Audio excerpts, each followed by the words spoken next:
আসসালামু আলাইকুম রহমতুল্লাহি বারাকাতুহু। আকাশ একাডেমির পক্ষ থেকে তোমাদের সকলকে স্বাগতম। আশা করি তোমরা সকলেই ভালো আছো। তোমরা যারা নবম শ্রেণীতে আছো বা তোমরা যারা দশম শ্রেণীতে আছো বা তোমরা যারা সামনে এসেছে এক্সাম দেবে, আজকে তোমাদের মাঝে একটি ভেরি ইম্পর্টেন্ট ক্লাস নিয়ে আসলাম। আর এই ক্লাসটার মাধ্যমে তোমরা সেগুলো দেখো, এখানে আমি লিখে রাখছি 99% শিওর দিয়ে আমি বলছি এখানে কি এই অধ্যায় থেকে প্রশ্নগুলো আসবে। আর তোমরা যে লেভেলের স্টুডেন্ট হও কেন না কেন, যেমন তুমি ফার্স্ট বেসের হও বা লাস্ট বেসের হও না কেন, তোমরা যদি পাস করতে চাও, বিশেষ করে যারা একটু দুর্বল টাইপে, যাদের মাথায় ম্যাথ একেবারেই ঢুকে না, তাদের জন্য যে পাস তো করতেই হবে। আর পাস করার জন্য এই অধ্যায়টা তোমার কি করতে হবে, পড়তেই হবে। সো দেখো, আজকে তোমাদের মাঝে আমি পরিসংখ্যান নিয়ে আলোচনা করব। দেখো, আজকে পরিসংখ্যানের এই অধ্যায়টা দেখো আমরা শুরু করতে যাচ্ছি। এখানে দেখো, আমি তার আগে কিছু পরিসংখ্যানের সূত্র করে লিখে দিয়েছি। যেমন এখানে মধ্যমানের সূত্র লিখে দেওয়া হয়েছে, সংক্ষিপ্ত পদ্ধতি গড়ে লিখে দেওয়ার সূত্রটা হয়েছে। দেখো, আর এখানে দেখো 99% শিক্ষার্থী, এই জন্য বলছি এই প্রচুরক শ্রেণীর মধ্যবিন্দুর অঙ্কটা তুমি যে কোনো বোর্ড সলিউশন করো না কেন, দেখা যাচ্ছে প্রায় ম্যাক্সিমাম বোর্ডে কি এই প্রচুর শ্রেণীর মধ্যবিন্দুর আসে থাকে, এবং কি সংক্ষিপ্ত পদ্ধতির গড় অঙ্কটা কি ভাইয়া আসে থাকে। সো দেখো, আমরা তোমাদের মাঝে আজকে অঙ্কগুলো কি করে দেবো, ইনশাআল্লাহ কভার করে দেবো। আর এই একটি অঙ্ক করলেই তোমরা কি করতে পারবে, অনেকগুলো অঙ্ক কি নিজেই করতে পারবে। শুরু করা যাক। এখানে দেখো বলা হয়েছে কি মধ্যমানের সূত্রটা কি, সর্বোচ্চ মান প্লাস সর্বনিম্ন মান ভাগ কত 2। এখানে মধ্যমানের সূত্র হচ্ছে কি সর্বোচ্চ মান প্লাস কি সর্বনিম্ন ভাগ কত 2। এখানে বাইরে দেখো আমরা এখানে ওই যে উপরে গেল শ্রেণী ব্যক্তি, এখানে শ্রেণী ব্যক্তি কত দেওয়া আছে 31 থেকে যেমন কত 40। এখানে সর্বোচ্চ মান বলতে আমরা কি যে যেটা বড় মান, আর সর্বনিম্ন মান মানে কি সবচেয়ে কি মান ছোট মান। তাহলে আশা করি বুঝতে পারছো, সর্বোচ্চ মান প্লাস সর্বনিম্ন মান ভাগ কত 2। এখানে বলা হয়েছে তুমি যদি কি করতে চাও, মধ্যমান বের করতে চাও, তাহলে তোমার সর্বোচ্চ মান আর কি সর্বনিম্ন এই মান, এই দুটো কি করে যোগ করে কি করতে হবে, 2 দিয়ে ভাগ করতে হবে। আশা করি এই পর্যন্ত বুঝতে পারছো। দেখো, এখানে বলছে প্রচুরক শ্রেণী কি নির্ণয় করা, মধ্যবিন্দু। তাহলে আগে আমাকে প্রচুরক শ্রেণীটা আগে নির্ণয় করতে হবে। আসলে ভাই আমরা প্রচুরক শ্রেণী বলতে কি বুঝি, আসলে প্রচুরক বলতে বোঝায় যে শ্রেণীতে গণসংখ্যা বেশি থাকে, ওই গণসংখ্যার শ্রেণী হচ্ছে কি প্রচুরক শ্রেণী। দেখো, এখানে গণসংখ্যা আছে 4, 6, 8, 12। তাহলে এখানে সর্বোচ্চ গণসংখ্যা আছে কত 12। 12 শ্রেণীতে হচ্ছে কি প্রচুরক শ্রেণী। তাহলে এখানে 12 শ্রেণী কোনটা, এই যে দেখো যে এটা হলো 12 শ্রেণী, এটা 4টে শ্রেণী। 12 শ্রেণী কোনটা, 61 থেকে কি 70। তাহলে দেখো, আমি এই অঙ্কটা তোমাকে সলভ করে দিচ্ছি। এই অঙ্কটা মাস্ট ভেরি ইম্পর্টেন্ট, যেগুলো আসবে। দেখো, ক নাম্বারটা আমি তোমাকে সলভ করে দিচ্ছি। লাগবা সারণী হতে দেখা যাচ্ছে যে, সারণিক মানে কি, সারণী মানে ভাই এই ছকটা বলা হয় কি সারণী। সারণী হতে দেখা যাচ্ছে যে সর্বাধিক, মানে সারণী তুমি দেখতে পারতেছো, সর্বাধিক মানে কি সর্বাধিক বার গণসংখ্যা, আছে। দেখো, সারণী মানে কি, এটা তোমার সারণী দেখা যাচ্ছে মানে কি তুমি স্বচক্ষে কি করতে পারছো, দেখতে পারতেছো। সর্বাধিক বার মানে কি সবচেয়ে বেশি বার গণসংখ্যা আছে। তাহলে এখানে বলো তো সর্বোচ্চ বার কোথায় গণসংখ্যা আছে, দেখো তোমরা একটু এখানে 12, এই যে এখানে কি 12টা এখানে সর্বোচ্চ। এখানে 4, 6, 8, এখানে সবচেয়ে বড় কোনটা, সর্বোচ্চ মানে বোঝায় কি বড় বোঝাবা, সর্বাধিক মানে হচ্ছে বড়। এখানে দেখো, তাহলে 12 শ্রেণীতে, তাহলে 12 শ্রেণী কোনটা 61 থেকে 70। তাহলে সারণীতে দেখা যাচ্ছে যে সর্বাধিক বার গণসংখ্যা আছে 61 থেকে 70 শ্রেণীতে। এটা আমরা কি সারণী থেকে দেখতে পারলাম। দেখো, আর যে শ্রেণীতে গণসংখ্যা বেশি থাকে ওটা হচ্ছে কি প্রচুরক শ্রেণী। যে শ্রেণীতে গণসংখ্যা বেশি থাকে সেটা হচ্ছে কি শ্রেণী, প্রচুরক শ্রেণী। অতএব প্রচুরক শ্রেণী, যেহেতু তোমরা 2 নম্বরের জন্য একটু বড় করে লিখবে, তাহলে প্রচুরক শ্রেণী করতে হয় 61 থেকে কি 61 থেকে 70। তাহলে দেখো, তাহলে আমরা প্রচুরক শ্রেণী কিন্তু পাই গেছি অলরেডি। তাহলে দেখো, এখানে আমরা কি নির্ণয় করবো, মধ্যবিন্দু। তাহলে আমরা জানি কি মধ্যবিন্দু সূত্রটা জানি না, আমরা জানি কি মধ্যবিন্দু। দেখো আমরা সূত্র লিখবো না, অলরেডি অঙ্কটা করে ফেলছি। মধ্যবিন্দুর সূত্র কি? সর্বোচ্চ মান। সর্বোচ্চ মান মানে কি? সবচেয়ে বড় মান। তাহলে এখানে বড় মান কত? 70 প্লাস কি সর্বনিম্ন মান ভাগ কত? 2। তাহলে সর্বোচ্চ মান হচ্ছে কি 70 প্লাস সর্বনিম্ন মান কত? 60। বা তোমরা 60 এর 61 যোগ করে দিলে সর্বনিম্ন আগে দাও বা সর্বোচ্চ আগে দাও দিলে তো কি এই দুইটা যোগ করে তুমি কি করবা? 2 দা ভাগ করবা। তো সর্বোচ্চ মান প্লাস কি সর্বনিম্ন মান ভাগ কত? 2। তাহলে দেখো তোমরা ক্যালকুলেশন করে এখানে কত হয়। দেখো যে আমি তোমাদেরকে দেখিয়ে দিচ্ছি। এখানে হচ্ছে দেখো এখানে কি করবা? 70 যোগ কত? 60। এখানে 70 যোগ 60 ভাগ কত? 2। এখানে আসছে কত? 65। এখানে আসছে কত? 65। ও না সরি, এখানে একটু ভুল হয়েছে। দেখো এখানে 70 না, এখানে ছিল কত? এখানে হচ্ছে তোমার 61। তাহলে এখানে হচ্ছে কত? 100 যোগ করে হচ্ছে কত? 131 ভাগ কত? 2। এখানে হচ্ছে তোমার কত? 65.5। তাহলে দেখো এখানে একটু মিস্টেক হয়ে গেছিল। এখানে কি এখানে হবে তোমার কত? অর্থাৎ কি 70 যোগ করতে 61 ভাগ করে 2, এটা হলো মধ্যমানের সূত্র। আর এই দুটো যোগ করে হলো কত? 131 ভাগ কত? 2, অর্থাৎ 131 রে এটা কি ভাগ চিহ্ন, যে ডাইরেক্ট আমরা বলতে কি চিহ্ন? ভাগ চিহ্ন। আর 131 কে তুমি যদি 2 দ্বারা ভাগ করো কত আস্তে আস্তে? 65.5। আর এটা হচ্ছে কি মধ্যবিন্দু। সো আশা করি তোমরা কি বুঝতে পারছো। দেখো অঙ্কটা মুছে দিচ্ছি। তারপরে দেখো নেক্সট প্রশ্ন হচ্ছে সংক্ষিপ্ত পদ্ধতিতে কি করে করো? গড় নির্ণয় করো। আর সংক্ষিপ্ত পদ্ধতিতে গড় নির্ণয় করতে হলে তোমাদের কি করতে হবে? অবশ্যই কি সূত্রটা জানা থাকতে হবে। দেখো এখানে আমি যে অলরেডি সংক্ষিপ্ত পদ্ধতি গড়ের সূত্রটা কি লিখে দিচ্ছি। দেখো এখানে সূত্র হচ্ছে কি এক্স প্রাইম। এক্স কি প্রাইম, যেখানে বলে কি বা তুমি বলতে পারো এক্স ড্যাশ। এটা কি এক্স ড্যাশ ইকুয়াল এ প্লাস, এটা বলে কি সামেশন। এটার নাম কি summation. Summation summation F I UI by কত এন পূরণ করতে। দেখো তোমরা আবার একটু বড়, x prime equal A plus summation F I UI by n গুণন কত? এইচ। এটা হচ্ছে কি তোমার সংক্ষিপ্ত পদ্ধতিতে গড় নির্ণয় কি সূত্র। দেখো আসলে এক্স প্রাইম দ্বারা কি বোঝায়? এক্স প্রাইম দ্বারা বোঝায় নির্ণয় করতে, মানে তুমি যে গড়টা বের করবে এ বোঝায় কি আনুমানিক গড়। আনুমানিক কাকে বলে আমি অঙ্কের মাধ্যমে বুঝিয়ে দিব। এফ আই দ্বারা বোঝায় গণসংখ্যা, এই যে গণসংখ্যা গুলো দেওয়া আছে। আর ইউআই কি ধাপ বিচ্যুতি, আর এইচ দ্বারা কি শ্রেণী ব্যক্তি। আর এই গড়ের অঙ্ক করতে হলে মোস্ট যেটি ইম্পর্টেন্ট তোমাকে জানতেই হবে, এটা হচ্ছে তোমার লম্বা গড়। লম্বা গড় বলতে যে আমরা এটাকে বলি কি, যে এটা বলা হয় লম্বা গড়। এই যে লম্বা লম্বা আছে না, এটা লম্বা, এটা বলে লম্বা গড়। গড়ের অঙ্কের মধ্যে তোমার মাস্ট কি লম্বা গড় জানতেই হবে। আর এটা তোমার মুখস্থ থাকতে হবে। গড়ের লম্বা গড় হচ্ছে কথা 5টি। 1 নম্বর হচ্ছে শ্রেণী ব্যক্তি, 2 নম্বর মধ্যমান, 3 নম্বর গণসংখ্যা, 4 নম্বর হচ্ছে কি ধাপ বিচ্যুতি, আর 5 নম্বর হচ্ছে কি গণসংখ্যা গুণন ধাপ বিচ্যুতি। অর্থাৎ তুমি গড়ের অঙ্ক করতে হলে তোমার কি এই লম্বা গড়গুলো কি থাকতে হবে? জানা থাকতে হবে। তাহলে দেখো আমি অঙ্কটা কি শুরু করতে যাচ্ছি। এখানে কোন 99% শিওর দিয়ে এই জন্যই বলছি এই অঙ্কটা আসবে। কারণ হচ্ছে দেখা গেছে 100% শিওর তো দিতে পারি না, কারণ হচ্ছে প্রশ্নটা তো আমি করবো না। কিন্তু 99% শিওর এই জন্যই বলছি, প্রশ্নটা যে আমি করতাম তাহলে কি অবশ্যই প্রশ্নটাকে উঠাই দিতাম। সো দেখা গেছে 99 শিওর মানে কি এখানে এই প্রশ্নটা যে কোনো ভুলে কি আসেই থাকে। দেখো তোমরা দেখো নাম্বার অঙ্কটা তোমাদের সলভ করে দিয়েছি। দিল লিখবো সংক্ষিপ্ত পদ্ধতিতে গড় নির্ণয়ের সারণী। দেখো ভাই সারণী মানে মূলত একটা ছক বোঝা। এখানে মূলত লম্বা কর কি, লম্বা কর তো তোমার মেন লম্বা কর কটা করে 5টা। এখানে আছে 1 2 3 4 5 6 7 8। 8টা কি 9টা তুমি এইভাবে দাগটি নেবে। 1 2 2 3 4 5 6 7 8 9।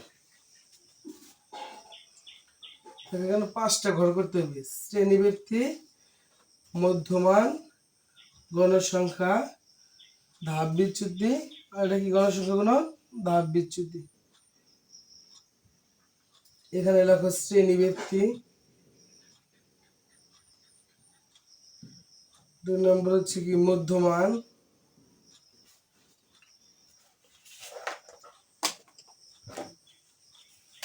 মধ্যমান গণসংখ্যা ধাপ বিচ্যুতি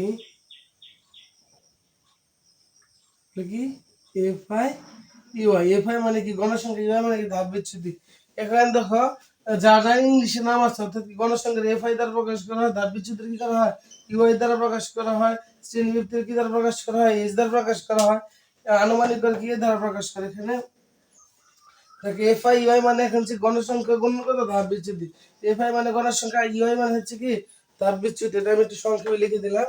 তারপর শ্রেণী ব্যক্তি কত ছিল, এখানে হচ্ছে 31 থেকে 40, 41 থেকে 50, 51 থেকে 60, 61 থেকে 70, 71 থেকে 80, 81 থেকে 90, 91 থেকে কত 100। এখানে গণসংখ্যা আছে 4, 6, 8, 12, 9, 7, 4। দেখো এখানে এর হচ্ছে মোট গণসংখ্যা, এটি যোগ করলে হবে কত 50। তোমার ক্যালকুলেটরের সাহায্যে যোগ করে নিবে। দেখো ভাই আমরা কোন নম্বরের প্রশ্ন শিখলাম কি মধ্যমান। মধ্যমান কেমন বের করলাম, এই দুইটা যোগ করে কত মধ্যবিন্দু, এই দুইটা যোগ করে দুইটা শুধু ভাগ করছি। দেখো মধ্যমানও যার নাম, মধ্যবিন্দু নাম। এখন অনেক মানুষের কি একজন মানুষের কি থাকে একাধিক নাম থাকে, সেরকম মধ্যমানও মধ্যমানের যার মধ্যমান বলতে যেটা বোঝায় আর কি মধ্যবিন্দু বলতেও ওইটাই বোঝায়। এখানে মধ্যমানের সূত্র যেটা আর মধ্যবিন্দু সূত্র কি ওইটা, তোমরা এই জিনিসটা মনে রাখবা। দেখো মধ্যমানটা বের করে কেমনে, এই দুটো যোগ করে কি করবা দুইটা ভাগ করবা, অর্থাৎ এই নিম্ন মানটা আর উচ্চ মানটা যোগ করে কি দেবা দুইটা ভাগ, এটা যোগ করে দুইটা ভাগ। দেখো এখানে যোগ করে ভাগ করলে এবং তোমরা করো, এখানে করবে কি 31 যোগ কত 40 ভাগ কত 2। দেখো তোমাদের আমি দেখাই দিচ্ছি। এখানে আসে কত যোগ করলে 71 ভাগ কত 2, 31 47 যোগ করে কত 71, আর 71 2 ভাগ করে আসে কত 35.5। দেখো এখানে মূলত 10 করে ব্যবধান, প্রত্যেকটা তোমরা এইভাবে ক্যালকুলেটর সাহায্য করবা। এখানে তারপর আসবে 45.5, আর এই দুটো যোগ করে 2 ভাগ করলে কত 55.5। প্রত্যেকটা গেলাম দুইটা এই দুটো যোগ করে তোমার কি করতেছি দুইটা ভাগ করতেছি, আমি একটু মুখে মুখে করতেছি, তোমরা করবা। 75.5, 85.5, 95.5। এখানে আশা করি এই পর্যন্ত বুঝতে পারছো। দেখো তারপর ধাপ বিচ্যুতি কেমনে বের করা হয়। ধাপ বিচ্যুতি বের করার নিয়ম হচ্ছে যে করে গণসংখ্যা বড় থাকবে ওই ঘরটাতে তুমি কি করবা জিরো, যে করে গণসংখ্যা বড় থাকবে ওই ঘরটাতে ধরবা কত জিরো, আর উপরের সংখ্যা গেলে তোমার -1, -2, -3 হয়, আর নিচের সংখ্যাগুলো কি শুধু +1, 2, 3 এরকম হয়। তাহলে এখানে ধাপ বিচ্যুতিটা মনে রাখার উপায় কি, যে করে গণসংখ্যা বড় অর্থাৎ তুমি ওই ঘরে কি ধরবা জিরো ধরবা, আর এখানে হচ্ছে তোমার উপরের সংখ্যাগুলো -1, -2 এইভাবে যাবো, আর নিচের সংখ্যাগুলো কি তোমার +1, 2, 3 অর্থাৎ যে কটা আছে। দেখো তাহলে যে করে গণসংখ্যা বলে এটা আমি জিরো দিলাম, তাহলে আমাকে তো -1, -2 মাইনাস কত 3, আর যদি ঘরে থাকতো -4, -3 এবার চাইতে থাকতো। আমার নিচে হলো প্লাসের +1, দেখো প্লাস চিহ্ন না দিলেও চলে, কিন্তু মাইনাস চিহ্ন না দিলেও চলে, 1, 2, 3। আর যদি ঘর থাকতো কি করতাম আরো যেতে পারতাম। ঠিক আছে, আশা করি বুঝতে পারতাম। ধাপ বিচ্যুতি বের করার নিয়ম হচ্ছে যে ঘরে গণসংখ্যা বড় থাকবে ওটা কি ধরবা জিরো, আর এখানে উপরের সংখ্যা -1, -2, -3। কিন্তু একটু লক্ষণীয় বিষয় হচ্ছে কি এখানে ওয়ানটা করে এখানে উপর থেকে দিতে হবে, নিচ থেকে যাইতে হবে -1, -2, -3, আর এটা কি নিচ থেকে উপর থেকে কি নিচ 1, 2, 3 এইভাবে। বুঝতে পারছো? তারপর দেখো এখানে এফআই হয় মানে কি, এফআই মানে গণসংখ্যা, ইউআই মানে কি ধাপ বিচ্যুতি। মানে এই গণসংখ্যার ধাপ বিচ্যুতি কি করতে বলতেছে গুণ, এখানে কোনো চিহ্ন না মানে কি গুণ, তাহলে গুণ করো গণসংখ্যার ধাপ বিচ্যুতি। তাহলে 4 দা তুমি -3 গুণ করবা, 3 4 কত 12, এখানে মাইনাস থাকলে মাইনাস অবশ্যই এসে পড়বে। 6 দুগুণে হচ্ছে কত 12, 8 কে 8 -8, আর তুমি 12 দা 0 রে গুণ করলে ফল আসবে কত 0। অর্থাৎ তুমি যে কোনো সংখ্যারে 0 দা গুণ করো না কেন 0, তুমি 5 আর 0 0 দা গুণ করো ফল আসবে কত 0। এখানে হচ্ছে কত 9 কে 9, 7 দুগুণ হলো কত 14, আর 3 4 কত 12। তাহলে এখানে লিখি সামেশন এফ আই ইউআই। দেখো সামেশন এফ আই মানে গণসংখ্যা মানে দেখো মূলত সামেশন দ্বারা কি বোঝো আমরা সামেশন মানে সামেশন দ্বারা চিহ্ন দ্বারা তোমরা কি বোঝো মানে তোমরা কি করো অঙ্কটা যোগ করো সামেশন মানে কি করো যোগ করো অর্থাৎ এই মান যেগুলো আছে এগুলো তোমার কি করতে পারো যোগ তুমি ক্যালকুলেটর উঠাবা দেখো তোমরা ক্যালকুলেটরের মাধ্যমে উঠাবা কি -12 যোগ আবার লিখবা কত -12 যোগ -8 যোগ অর্থাৎ যেভাবে আছে সেভাবে কি তুমি প্রত্যেকটা কি করবো যোগ করবো অর্থাৎ -12 যোগ -12 যোগ -8 যোগ 9 যোগ 14 যোগ 12 এই সবগুলো যোগ করলে এখানে তোমার রেজাল্ট আসবে তো ঠিক। তো আশা করি তোমরা এটা বুঝতে পারছো। দেখো এখন আমরা কি করবো এখন আমরা কি বলাবো সূত্র ফেলাবো। দেখো আমি অঙ্কগুলো একটু এখানে মুছে দিচ্ছি এখানে তোমরা অঙ্কগুলো অবশ্যই কি করবা নিচে নিচে করবা।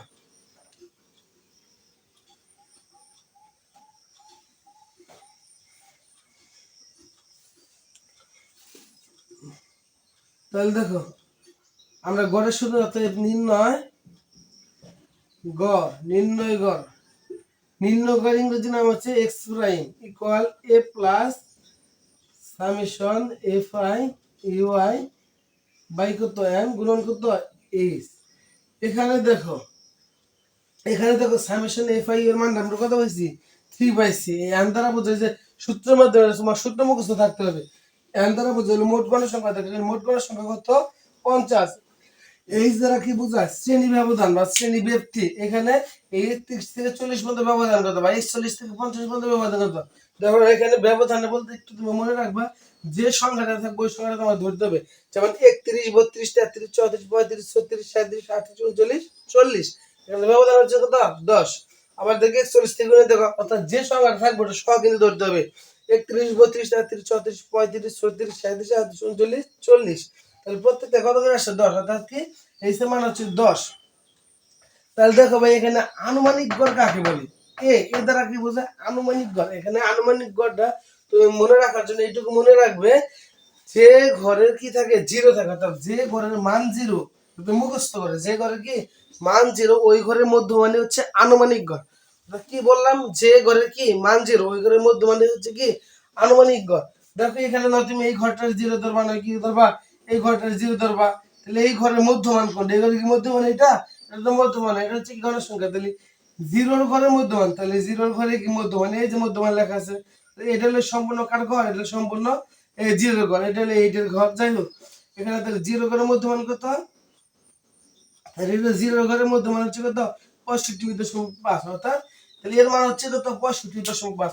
যদি ধরো তুমি এই ঘরে যদি 0 ধরতা সাপোজ এই ঘরে যদি 0 হইতো তাহলে এখানে মধ্যমান হইতো কত আনুমানিক গড় হইতো কত 75.5।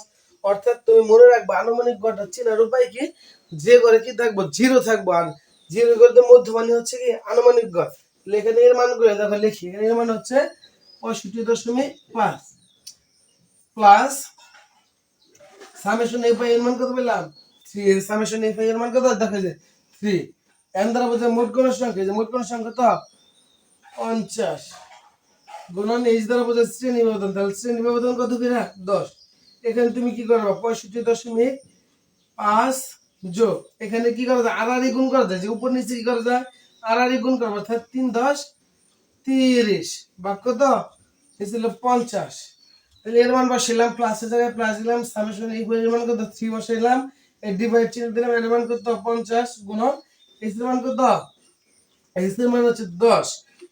তাহলে আশা করি এই পর্যন্ত বুঝতে পারছো। দেখো 65.5 যে অবস্থা এইভাবে রাখলাম প্লাস 3 10 কত হয় 30 ভাগ কত 3 10 30 এটা কি তোমার যে কানি কোণে সি করা যায় যোগ করা যায় তাড়াতাড়ি গুণ করা যায় ভাগ কত 50। তাহলে এখানে দেখো তুমি 65.5 যে অবস্থা রাখলাম রাখার পরে এখানে কি করবা 30 টা কি করবা 50 দা ভাগ করবা।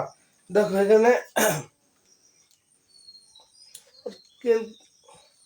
দেখো এখানে 30 ভাগ কত 30 ভাগ 50 ইকুয়াল আসতেছে কত 0.6 আসতেছে, কত আসতেছে 0.6। আর এটা যোগ করবা, এখানে আসবে কত 61 দশমিক, এখানে আসবে তোমার দেখো 66 দশমিক কত আসবে 1। তোমরা যোগ করো তো 65.5 যোগ করে দাও 0.6, এখানে কত 66 দশমিক কত 1 আসবো। আর এখানে দশমিক আসলে অঙ্কের মধ্যে কি দিতে প্রায় দিবা। সো আশা করি আজকের ক্লাস এই পর্যন্ত শেষ। আশা করি তোমরা সকলে অঙ্কটা বুঝতে পারছো। আর এই টাইপের অঙ্কগুলো তোমরা কি করবা, নিজে নিজে একা একা করা কি করার চেষ্টা করবা। আর বিশেষ করে সূত্রগুলো ঝকঝকে করে রাখবা, মুখস্থ ঠুটস্থ করে রাখবা। সো আজকের ক্লাস এই পর্যন্ত। যদি ভিডিওটা ভালো লাগে অবশ্যই তোমরা কি করবা, কমেন্ট করবা, লাইক করবা এবং কি শেয়ার করে সাবস্ক্রাইব করে এই চ্যানেলটার কি পাশে থাকবা। সো তোমাদের সকলের সুস্বাস্থ্য কামনা করে আজকে ভিডিও পর্যন্ত শেষ করছি। আসসালামু আলাইকুম।